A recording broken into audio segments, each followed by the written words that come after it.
Hi friends, ಎಲ್ಲರಿಗೂ ನಮಸ್ಕಾರ. ನಾನು ನಿಮ್ಮ ರೇಖಾ ಅಡುಗೆ ಚಾನಲ್ಗೆ ಎಲ್ರಿಗೂ ಸ್ವಾಗತ. ಬೆಳಗ್ಗೆ ದೋಸೆ ಮಾಡಿದ್ದೆ. ದೋಸೆಗೆ ಏನು ಮಾಡೋದು ಅಂತ ತುಂಬಾ ಕನ್ಫ್ಯೂಸಲ್ಲಿದೆ. ಯಾಕಂದರೆ ಇಡ್ಲಿ ದೋಸೆ ಈ ಥರ ಬ್ರೇಕ್ಫಾಸ್ಟ್ ರೆಸಿಪಿ ಬಂದರೆ ಎಲ್ರಿಗೂ ಬರೋದು ಚಟ್ನಿ, ಕುರ್ಮಾ ಅಥವಾ ಸಾಗು ಆ ಥರನೇ ಅಲ್ವಾ. ಸೊ ಅದಕ್ಕೆ ಇವತ್ತೊಂದು ಡಿಫ್ರೆಂಟಾಗಿ ನಮ್ಮಮ್ಮ ತರಕಾರಿಗಳು ತೊಗೊಬಂದಾಗ ಅದ್ರ ಜೊತೆಗೆ ನನಗೆ ಇಷ್ಟವಾದಂಥ ಕಾಲಿಫ್ಲವರು ತಂದಿದ್ರು. ಆ ಕಾಲಿಫ್ಲವರ್ ಇಟ್ಕೊಂಡು ಬಟಾಣಿ ಜೊತೆಗೆ ಒಂದು ವೈಟ್ ಕುರ್ಮಾ ರೆಸಿಪಿನ ತೋರಿಸ್ಕೊಡ್ತಾ ಇದ್ದೀನಿ. ಇದನ್ನು ದೋಸೆಗಂತಲ್ಲ, ನೀವು ಚಪಾತಿ, ಪರೋಟ, ಗೀ ರೈಸ್, ಕುಷ್ಕಾಗೆಲ್ಲ ಸೂಪರ್ ಆಗಿರುತ್ತೆ. ಖಂಡಿತ ಈ ರೆಸಿಪಿನ ಟ್ರೈ ಮಾಡಿ ನೋಡಿ. ಕ್ವಿಕ್ಕಾಗಿ 10 ನಿಮಿಷದಲ್ಲಿ ಮಾಡ್ಕೋಬೋದು. ಅದು ಯಾವ ರೀತಿ ಮಾಡೋದು ಅಂತ ತೋರಿಸ್ಕೊಡ್ತೀನಿ. ಇವತ್ತಿನ ರೆಸಿಪಿ ನಿಮಗೆ ಯೂಸ್ಫುಲ್ ಆಗಿದ್ರೆ ಅಥವಾ ನೀವು ಟ್ರೈ ಮಾಡಬೇಕಂದ್ರೆ ಖಂಡಿತ ಟ್ರೈ ಮಾಡಿ. ಯಾವ ಥರ ಇತ್ತು ಅಂತ ಕಮೆಂಟ್ ಮಾಡಿ. ಹಾಗೆ ಈ ರೆಸಿಪಿಗೆ ಲೈಕ್ ಮಾಡಿ, ಶೇರ್ ಮಾಡಿ. ರೇಖಾ ಅಡುಗೆ ಚಾನಲ್ನ ಹೊಸದಾಗಿ ನೋಡ್ತಾ ಇದ್ದೀರಾ ಅಂದರೆ ಈಗಲೇ ಸಬ್ಸ್ಕ್ರೈಬ್ ಮಾಡ್ಕೊಳ್ಳಿ. ಇವಾಗ ಯಾವ ರೀತಿ ಮಾಡೋದಂತ ನೋಡ್ಕೊಬರೋಣವಾ.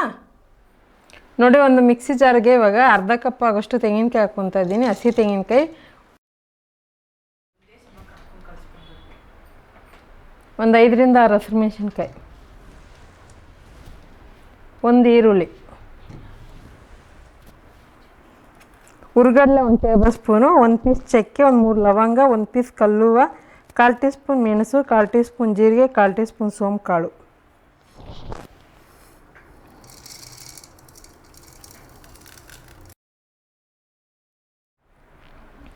ಒಂದು 6 ಪೀಸ್ ಗೋಡಂಬಿನ 2 ಭಾಗ ಮಾಡಿ ಹಾಕ್ಕೊಂಡಿದ್ದೀನಿ. ಇದ್ರ ಜೊತೆಗೆ 1 ಟೇಬಲ್ ಸ್ಪೂನ್ ಗಸಗಸೆ. ಈಗ ರುಬ್ಬೋದಕ್ಕೆ ನೀರು ಹಾಕಿ ಇದನ್ನು ನುಣ್ಣಗೆ ಕ್ರೀಮಿಯಾಗಿ ರುಬ್ಕೊಬರೋಣ.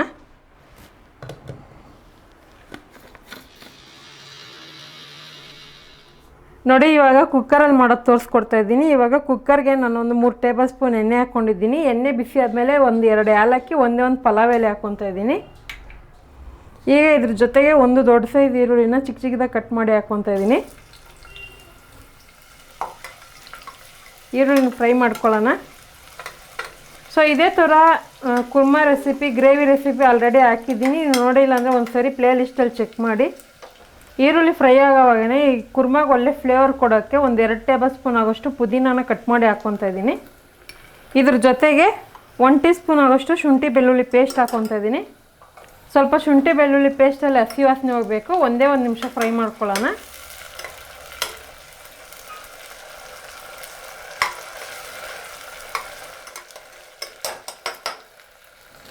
ಶುಂಠಿ ಬೆಳ್ಳುಳ್ಳಿ ಪೇಸ್ಟ್ ಫ್ರೈ ಆದಮೇಲೆ ಈಗ ಇದಕ್ಕೆ ಒಂದು ಅರ್ಧ ಕಪ್ ಆಗೋಷ್ಟು ಹಸಿ ಬಟಾಣಿ ಹಾಕ್ಕೊತಾ ಇದ್ದೀನಿ.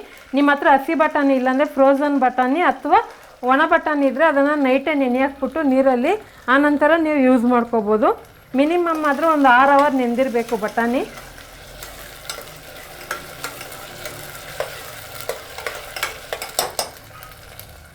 ಈಗ ಇದಕ್ಕೆ ಮೇನ್ ತರಕಾರಿ ಕಾಲಿಫ್ಲವರು. ಇಲ್ಲಿ ಒಂದು 150 ಗ್ರಾಮ್ ಆಗೋಷ್ಟು ಕಾಲಿಫ್ಲವರ್ ತೊಗೊಂಡಿದ್ದೀನಿ. ಒಂದು ಮೀಡಿಯಮ್ ಸೈಜ್ ಕಾಲಿಫ್ಲವರಲ್ಲಿ ಅರ್ಧ ಭಾಗದಷ್ಟು. ಈಗ ಇದಕ್ಕೆ ಒಂದು ಸ್ವಲ್ಪ ಉಪ್ಪು ಹಾಕ್ಕೊತಿದ್ದೀನಿ. ಇದಕ್ಕೆ ಯಾವುದೇ ರೀತಿ ಅರಿಶಿನ ಪುಡಿ, ಖಾರದ ಪುಡಿ ಏನು ಹಾಕೋಕ್ಕೆ ಹೋಗಬೇಡಿ. ಖಾರಕ್ಕೆ ಮೆಣಸು ಕಾಳು ಮತ್ತು ಹಸಿರು ಮೆಣಸಿನ್ಕಾಯಿ ಹಾಕಿದ್ದೀರಲ್ವ, ಅದೇ ಕರೆಕ್ಟಾಗಿ ಆಗುತ್ತೆ.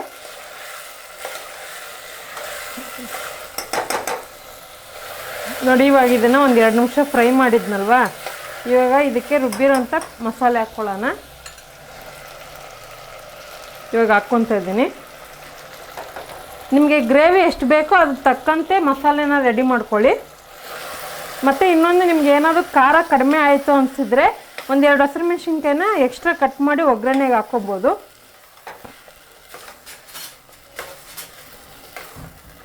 ಇವಾಗ ಇದಕ್ಕೆ ಗೋಡಂಬಿ, ಗಸಗಸೆ, ಹುರ್ಗಡ್ಲೆ ಎಲ್ಲ ಹಾಕಿದ್ದೀರಲ್ವ, ತಲ ಹಿಡಿದ್ಬಿಡುತ್ತೆ. ಅದಕ್ಕೋಸ್ಕರ ಹುಷಾರಾಗಿ ಮಿಕ್ಸ್ ಮಾಡಬೇಕು. ಈಗ ಅದೇ ಮಿಕ್ಸಿ ಜಾರಲ್ಲಿ ಮಸಾಲೆ ಇತ್ತಲ್ಲ, ಅದಕ್ಕೊಂದು ಸ್ವಲ್ಪ ನೀರು ಹಾಕ್ಕೊಂಡು ಅದನ್ನು ಹಾಕ್ಕೊತಾ ಇದ್ದೀನಿ.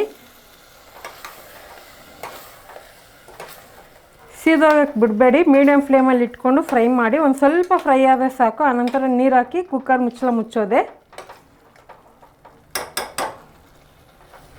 ನೋಡಿ, ಇವಾಗ ಚೆನ್ನಾಗಿ ಫ್ರೈ ಆಗಿದೆ. ಸ್ವಲ್ಪ ಮಸಾಲೆಯಲ್ಲಿ ಸೈಡಲ್ಲಿ ಎಣ್ಣೆ ಎಲ್ಲ ಬಿಟ್ಕೊತಾ ಇದೆ ಅಲ್ವಾ. ಇವಾಗ ಇದಕ್ಕೆ 1 ಕಪ್ ಆಗೋಷ್ಟು ನೀರು ಹಾಕ್ಕೊತಾ ಇದ್ದೀನಿ. ಸುಮಾರು 1/4 ಲೀಟ್ರ್ ಆಗೋಷ್ಟು ನೀರು ಬೇಕಾಗುತ್ತೆ. ಮತ್ತು ಮಸಾಲೆ ತಿಕ್ನೆಸ್ ನೋಡಿಕೊಂಡು ಎಷ್ಟು ಬೇಕು ಅಷ್ಟು ಹಾಕ್ಕೊಳ್ಳೋಣ. ಪೂರ್ತಿ ತೆಳ್ಳಗೆ ಮಾಡೋಕ್ಕೆ ಹೋಗಬೇಡಿ, ಸ್ವಲ್ಪ ಗಟ್ಟಿಗೆ ಬೇಕಿದು. ನೋಡಿ, ಈ ಥರ ನಮಗೆ ಸೌಟಿಂದ ಬಿದ್ದಾಗ ತುಂಬ ತೆಳ್ಳಗಿರಬಾರ್ದು, ಸ್ವಲ್ಪ ಮಂದಕ್ಕಿರಬೇಕು. ಇದು ಕರೆಕ್ಟಾಗಿದೆ. ಇವಾಗ ಒಂದು ಸ್ವಲ್ಪ ಉಪ್ಪು ಕಡಿಮೆ ಇತ್ತು, ಹಾಕ್ಕೊತಾ ಇದ್ದೀನಿ.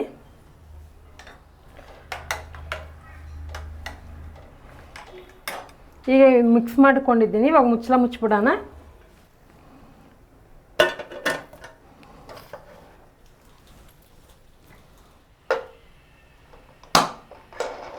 ಇದನ್ನು ಒಂದು ಮೀಡಿಯಮ್ ಫ್ಲೇಮಲ್ಲಿ 2 ವಿಸಿಲ್ ಬಿಟ್ಟು ಆನಂತರ ಪೂರ್ತಿ ಗ್ಯಾಸ್ ರಿಲೀಸ್ ಆದಮೇಲೆ ಓಪನ್ ಮಾಡೋಣ. ನೋಡಿ ಇವಾಗ 2 ವಿಸಿಲ್ ಹೋಗಿ ಪೂರ್ತಿ ಗ್ಯಾಸ್ ರಿಲೀಸ್ ಆದಮೇಲೆ ನಾನು ಓಪನ್ ಮಾಡ್ತಾ ಇರೋದು. ಇವಾಗ ಓಪನ್ ಮಾಡ್ಕೊಳ್ಳೋಣ. ನೋಡ್ತಾ ಇರ್ಬೋದು ಯಾವ ಥರ ಇದೆ ಅಂತ. ಈಗ ಕೊನೆಯಲ್ಲಿ ಇದಕ್ಕೆ ಒಂದು ಸ್ವಲ್ಪ ಕೊತ್ತಂಬರಿ ಹಾಕ್ಕೊಳ್ಳೋಣ. ಇವಾಗ ಮಿಕ್ಸ್ ಮಾಡ್ಕೊಳ್ಳೋಣ.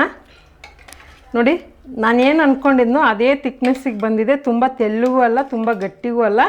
ಸೊ ಮೀಡಿಯಮಾಗಿ ಈ ಥರನೇ ಇರಬೇಕು ಟೆಕ್ಸ್ಚರು. ಸೂಪರಾಗಿ ಬೆಂದಿದೆ ತರಕಾರಿನೂ. ನೋಡೋದಕ್ಕೆ ಎಷ್ಟು ಚೆನ್ನಾಗಿ ಕಾಣಿಸ್ತದೆಯೋ ತಿನ್ನೋದಕ್ಕೂ ಅಷ್ಟೇ ಸೂಪರಾಗಿರುತ್ತೆ, ಅಷ್ಟು ಫ್ಲೇವರ್ಫುಲ್ಲಾಗಿರುತ್ತೆ. ಸೊ ಖಂಡಿತ ರೆಸಿಪಿನ ದೋಸೆಗೆ, ಪರೋಟಾಗೆ, ಚಪಾತಿಗೆ, ಕುಷ್ಕಾಗೆಲ್ಲ ಟ್ರೈ ಮಾಡಿ ನೋಡಿ, ಸೂಪರಾಗಿರುತ್ತೆ. ಇದನ್ನು ನೀವು ಬೇರೆ ಕಾಲಿಫ್ಲವರ್ ಅಲ್ಲ, ಸೋಯಾ ಚಂಕ್ಸ್ ಹಾಕ್ಕೊಂಡು ಮಾಡ್ಕೋಬೋದು, ಪನ್ನೀರ್ ಹಾಕ್ಕೊಂಡು ಮಾಡ್ಕೋಬೋದು. ಅದೇ ಪನ್ನೀರ್ ಹಾಕೋದಾದರೆ ನೀವು ಲಾಸ್ಟಲ್ಲಿ ಹಾಕಿ ಒಂದು 2 ನಿಮಿಷ ಕುದಿಸ್ಕೋಬೇಕಾಗುತ್ತೆ. ಮತ್ತು ಮಶ್ರೂಮು, ಮಿಕ್ಸ್ ತರಕಾರಿ ಎಲ್ಲ ಹಾಕಿ ಕೂಡ ಟ್ರೈ ಮಾಡ್ಬೋದು. ಈಗ ಸರ್ವ್ ಮಾಡ್ಕೊತಾ ಇದ್ದೀನಿ. ನೋಡಿ ಈ ಥರ ನೀವು ಕೂಡ ಮನೇಲಿ ಟ್ರೈ ಮಾಡಿ ನೋಡಿ. ನಿಮ್ಗೆ ಇಷ್ಟವಾಗಿರೋವಂಥ ರೆಸಿಪಿ ಜೊತೆಗೆ ಕಾಂಬಿನೇಷನ್ ಸೂಪರಾಗಿರುತ್ತೆ. ಸೊ ನೋಡಿದ್ರಲ್ಲ ಫ್ರೆಂಡ್ಸ್, ಇವತ್ತಿನ ರೆಸಿಪಿ ಖಂಡಿತ ಇದೊಂದು ಡಿಫ್ರೆಂಟ್ ರೆಸಿಪಿ, ಕ್ವಿಕ್ಕಾಗಿ ಮಾಡೋದು ತೋರಿಸ್ಕೊಟ್ಟಿದ್ದೀನಿ. ನೀವು ಕೂಡ ಮನೇಲಿ ಇದೇ ಥರ ಟ್ರೈ ಮಾಡಿ ನೋಡಿ. ನಿಮಗೆ ಯಾವ ಥರ ಬಂತು ಅನ್ನೋದನ್ನ ಕಮೆಂಟ್ ಮೂಲಕ ತಿಳಿಸಿ. ಹಾಗೆ ಇವತ್ತಿನ ರೆಸಿಪಿ ಇಷ್ಟ ಆಯ್ತು ಅಂದರೆ ಜಾಸ್ತಿ ಲೈಕ್ ಮಾಡಿ ನಿಮ್ಮ ಫ್ಯಾಮಿಲಿ ಫ್ರೆಂಡ್ಸ್ಗೂ ಶೇರ್ ಮಾಡಿ. ರೇಖಾ ಅಡುಗೆ ಚಾನಲ್ನ ಹೊಸದಾಗಿ ನೋಡ್ತಾ ಇದ್ದೀರಂದರೆ ಈಗಲೇ ಸಬ್ಸ್ಕ್ರೈಬ್ ಮಾಡ್ಕೊಳ್ಳಿ. ಸೊ ಈ ವಿಡಿಯೋ ನೋಡಿದ್ದಕ್ಕಾಗಿ ಎಲ್ರಿಗೂ ಧನ್ಯವಾದಗಳು. ಟೇಕ್ ಕೇರ್, ಬಾಯ್.